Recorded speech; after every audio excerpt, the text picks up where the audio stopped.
আজকে আমি তোমাদের সামনে চলে আসলাম অসাধারণ ফ্যান্টাস্টিক একটা হেলদি অ্যান্ড টেস্টি রেসিপি নিয়ে, যেটা উপোসের দিনে চাইলে তোমরা ট্রাই করে দেখতে পারো। যারা তোমরা আমার মতন মিষ্টি খেতে পছন্দ করো না, মিষ্টি খেতে ভালোবাসো না, তারা এই আইটেমটা একদম ট্রাই করতে পারো।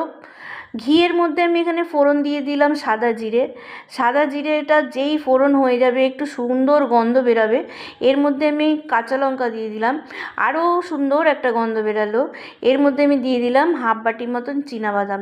চীনাবাদাম পুষ্টিগুণে ঠাসা ভরপুর, তোমাদের কাছে নতুন করে আমি আর কি বলবো। চীনাবাদামটা একটুখানি ভালো করে ভেজে নেবে।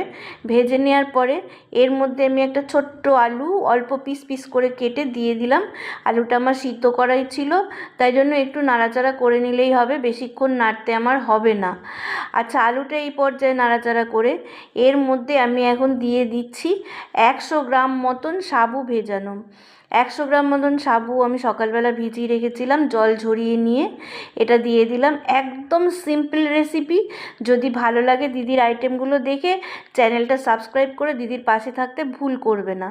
আচ্ছা, দিয়ে দিচ্ছি আমি হাফ চামচ মতো সন্দক নুন।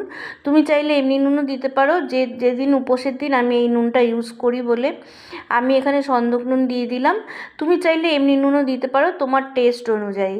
ব্যাস, তৈরি হয়ে গেল অসাধারণ একটা রেসিপি। কোনো ঝামেলাই নেই, একদম নির্ঝঞ্ঝাট রেসিপি। যদি ভালো লাগে লাইক, কমেন্ট আর শেয়ার করতে ভুল করো না।